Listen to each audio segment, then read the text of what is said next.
Hello everyone, welcome to the Calligraphy for Beginners course.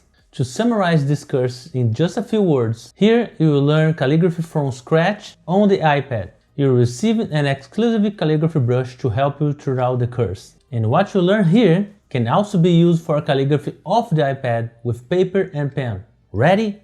Well, so as not to be unpolite, if you don't know me yet, let me give you a brief introduction. I'm Jackson Alves, a Brazilian designer, lettering artist and teacher, currently based here in Orlando, Florida in the United States. I graduated in graphic design in 2003 and since 2012 I have worked exclusively on calligraphy, lettering and type design projects for clients around the world, such as Apple, Montblanc, Coca-Cola and many others. Anyway, I will leave the link to my portfolio below in case you want to learn more about me. But for now, let's talk about the course. Actually, I've had a course called Calligraphy for Beginners on Skillshare since 2015. But now, celebrating 10 years since my first online course, I decided it was time to record this new introductory calligraphy course, but this time for calligraphy on the iPad. If you are thinking, oh Jack, I don't have an iPad, I'd like to learn calligraphy with pen and ink on paper. No worries, you can join the more than 20,000 students I already have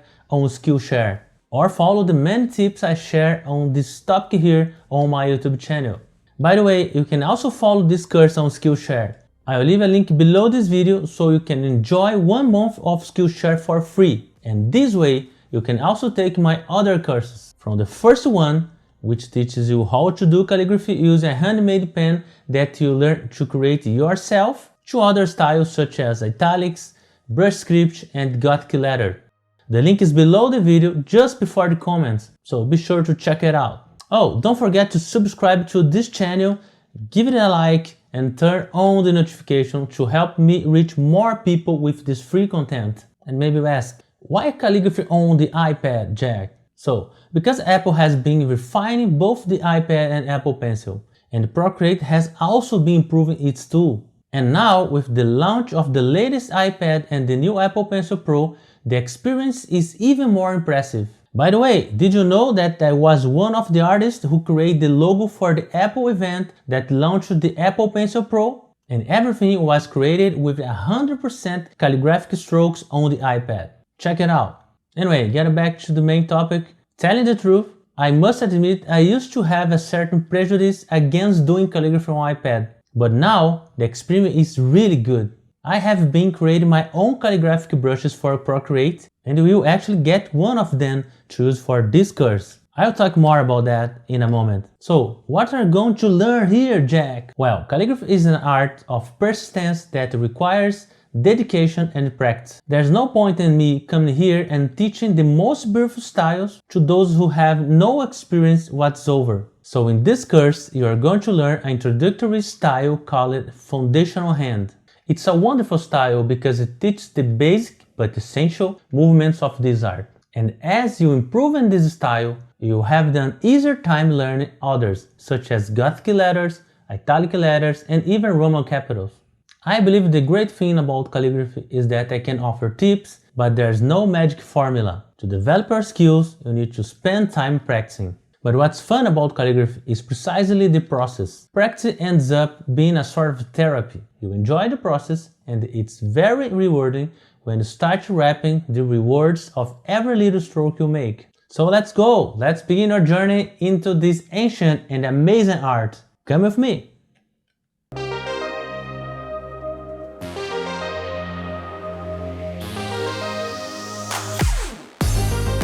I don't want to drag this out and would like you to start getting hands-on as soon as possible. However, as a teacher, I can't skip giving you a brief summary of the history of letters, so you can have an understanding of where and when the style you are studying originated. Let's start with the 1st century during the Roman Empire, when imperial capitals and the rustic capitals were in use. Skipping ahead to the 4th century, we see the emergence of quadratic capitals and the uncial script. By the 8th century, the Carolingian minuscule became prominent. In the 12th century, the early Gothic style was introduced. Moving to the 14th century, we have the Gothic textura quadrata style. In the 15th century, styles like rotunda, humanist script, and the italic script emerged.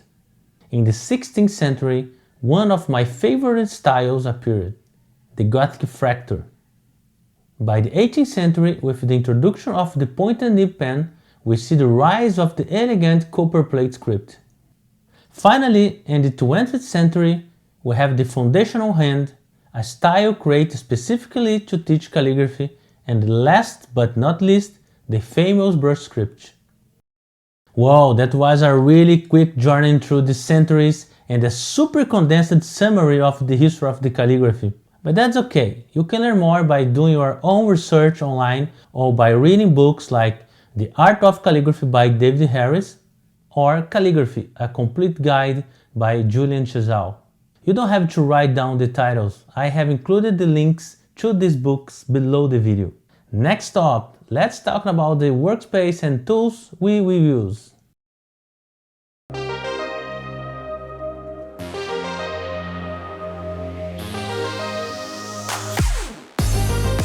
Although we will be doing everything on the iPad, which simplifies things since we don't need to think about pen brands, types of ink or paper, it is too important to talk a bit about our tools, the iPad and Procreate, and the best ways to use them for calligraphy. Of course, you don't need to buy this for this course, but I'd like to show this. I bought this iPad stand that I think it's amazing. It's called Sketchboard Pro. It's fantastic because it provides support for your hands on the sides and allows you to work with the iPad at an angle, improving posture. I will leave the link for it and other materials in the description below the video. I believe you have at least a basic case for your iPad. That way, you protect it and also keep it from sliding around on the table while you are using it. And with a basic case like this, you can use a little bit of this angle. I think that already helps. The most important thing to mention here is how you should position your iPad in front of you. Take a look. You should position the iPad in front of you, like that. Because when I write on a paper, a lot of people write like that. Some people write like that, no? Put your hand like this. But for calligraphy, it's better, especially for this kind of calligraphy, because we have a lot of step-by-step to write each letter.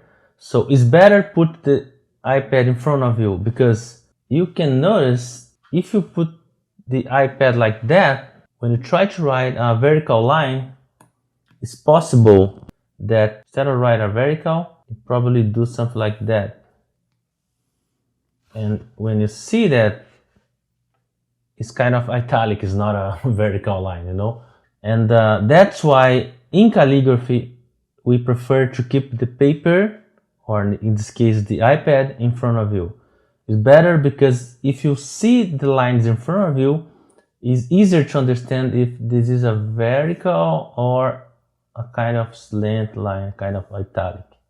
Okay, so the best way is put your iPad like that. If you keep like that, you see it will be better for your practice. Okay, so in the next lesson, we'll talk about Procreate. See you there!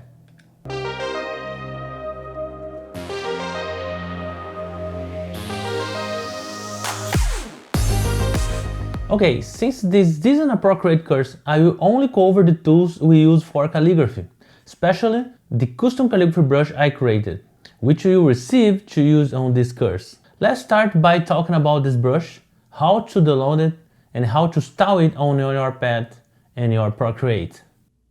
So, first of all, you need to have the Procreate installed in your iPad. You can find it on the App Store for only $12.99. After you install this, we will download our files. To get your freebies, your free brushes, follow the link below the video or use this QR code on your screen. You can take a screenshot and follow the link after, or use your camera on your cell phone and take a picture of that. You will receive the files on your email. So in the case you didn't get that on your inbox, don't forget to check your spam folder, maybe trash folder, probably spam folder. And here we are, the Calligraphy for Beginners freebies. Click on Report Not Spam, come back to your inbox, and then you have the email with the link. You can also add me for your contacts And this way you can avoid this happen again. So you just click on download link. If you don't have Dropbox, it's not a problem because you can open it on a browser, and you just need to click here and then click on save to device. Then you click on save to files, and then you can create a folder just for that here. And then you name this folder, I don't know, as calligraphy, for example. And then save. After that, you go to these files here on this icon, and then you need to check this on my iPad, and then you probably have this folder.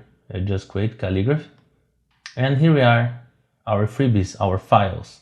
So you click here, and then your iPad will unzip the file, and you click here on this folder, and here you have your free brush and our file to practice.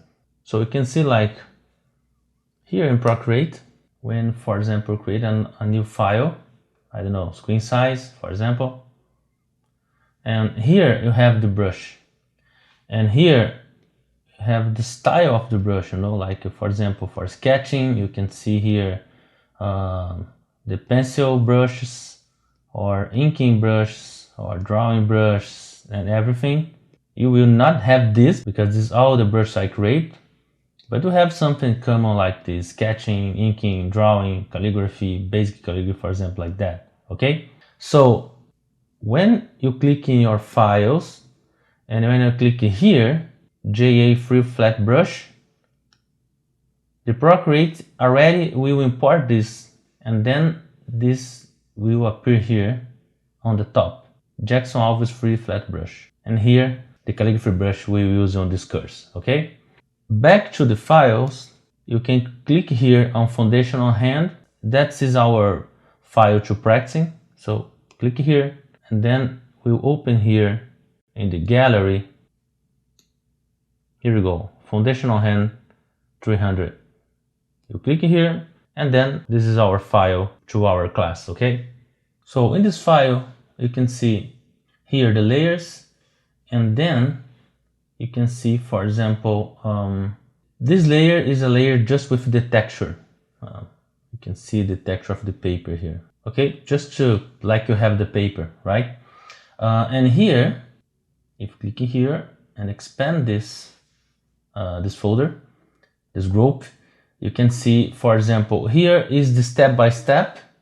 You can see, for example, the lines, and then like in this pink is the step 1, and then blue step 2, and then for example letter D is the step 1, and then 2, and then 3, and then 4. And also have so you have the minuscules, the capitals, the numbers, and then here the practicing sheets, practicing models, because we write over this skeleton because it's easier to do this way. Okay, so I have the minuscules again, the capitals again, the numbers again, and then just the guides. We will use that for the project. Okay, so we start clicking here, for example, for the minuscules, and then you don't forget to create a new layer, and this way you avoid to write on the layer that contains the model. Okay, so just click in the plus here, and you can create a layer over that model, and then we can start practicing.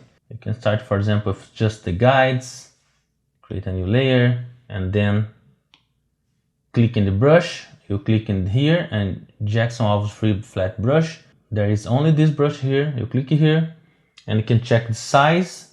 We have a mark here that's exactly the size we need for these guides. Okay, you can see here, for example, we have that the pen width. In calligraphy you measure letters in pen width. So for these guides here, this is the exact size, and this is the little square you can see here. So for example, for this style I have 1, 2, 3, 4.5 pen width, and this will allow us to have the perfect size for this style with this pen, okay? For example, if I'd like to create a bigger letter, we need to change the size, because otherwise the letter will start to look more like a light version. Or if you do a small version, the letter will start to look like a bold. So the right size for this style is 4 nibs widths and a half. For example, if you'd like to create a big letter like this, you need to increase the size of the brush, and then you need to click here and count how many pen widths, 4.5. So this would be the size of the letter for this size of the brush. You can see now we have the same proportion. So we don't need to care about this, you just need to keep putting here in this mark, and then you can design over this guide, okay? For this curse, we don't use rotation of the pen. You just need to find the angle here and repeat for the models, okay? Like we use the 30-degree angle, and with this 30-degree angle,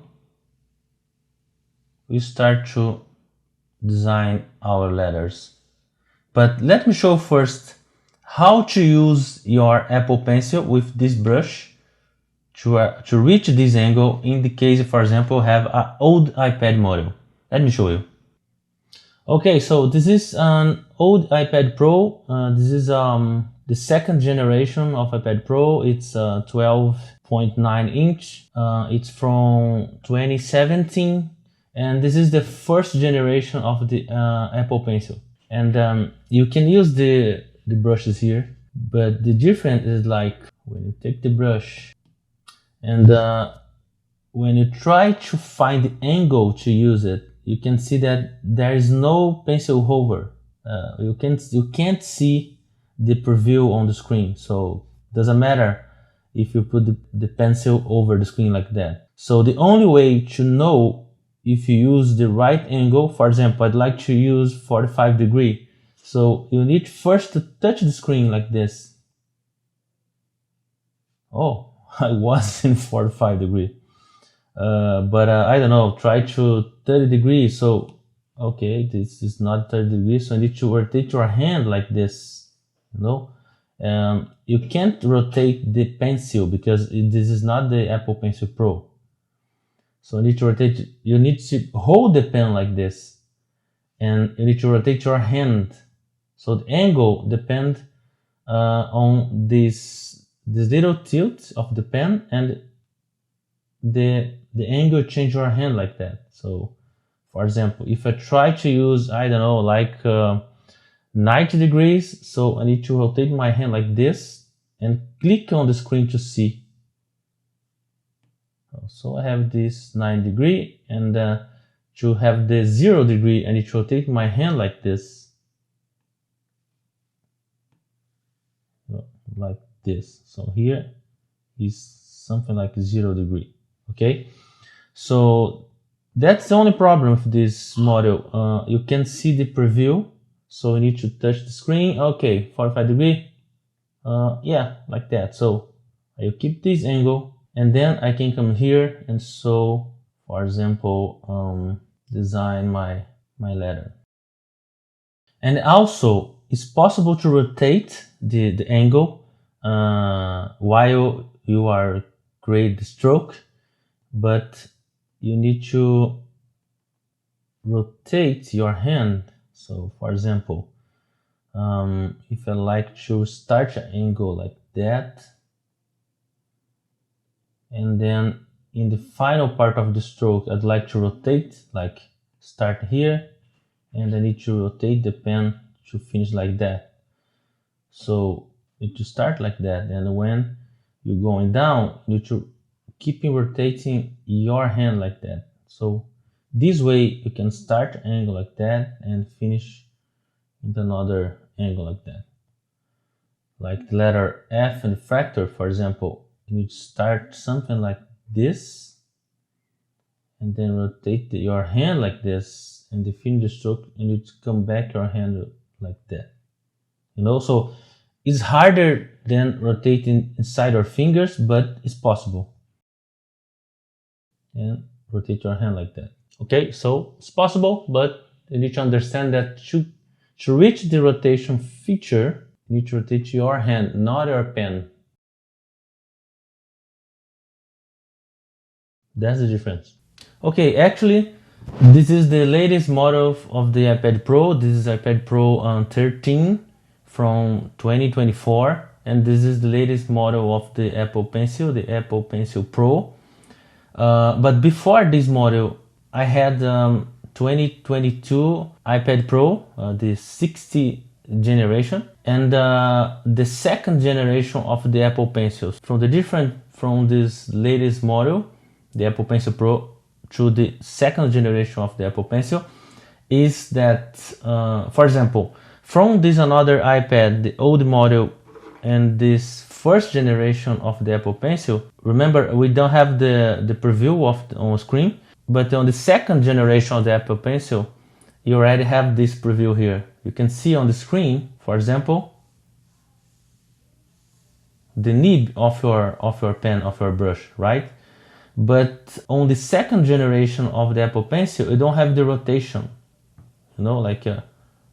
Doesn't matter if you rotate your pen inside your fingers. So that works like the another model. You need to rotate your hand like this to reach the angles, But the best part of this model, of the second generation of the Apple Pencil, is that you can see the preview, so it's easier to reach the angle. For example, I'd like to reach this 45, I put here, and then I rotate my hand like this, and then, okay, so this is the angle of 45 degrees. Now I can start, so this is the angle I'd like to use, and then I can start create my letters. And also, like I already showed on the old model, I also can rotate like this, but you need to remember to rotate your hand like that, So to reach this effect of the rotation of the pen, of the brush, you need to rotate your hand. You can start like that, and then you can rotate your hand, and it feels like that, okay? For the latest model, using the latest features of the Apple Pencil Pro, for example, you can enable the barrel roll feature, and then you also have the preview, but now you can rotate your pen inside your fingers like that, So in this case, with the latest model of the iPad Pro, and also with the Apple Pencil Pro, you can see the preview and you can rotate your pen inside your hand. You don't need to keep rotate your hand like that. You can rotate your pen like that, okay? So I can take the angle here, and then I can create my letters. It's very close to the real pen, because with this possibility of rotate your pen, you can do all the stroke you want. For example, start like that, by going down, and start to rotate my pen inside my fingers. And this way I can reach this effect of rotating. And so it's better, it's easier, for example, if you'd like to create serifs like that. That's the way to use the latest model of the iPad Pro and the Apple Pencil Pro. So the main points of the Procreate is, here you go to the gallery. If you click on the file like that, you open the file. Here you have some configuration for general settings. We don't use that now for the curse, but just to see that. Here's the adjustment, here's the selection, here's the edit tool, and when you start to design, you have here the size of the brush. As I show you, is in the mark is the size you need to use for this curse, and then this opacity of the brush. You keep this on 100%. And here's the layers, as you already know. Guys, this course originally has 12 lessons, but to make this simple in this YouTube version, I've split all the content into 3 videos. This is the end of the video 1. So to move on to video 2, just follow the link that should appear on the screen now somewhere. In case of the link doesn't show up, I will leave the link in the video description below, okay? See you in the lesson 2!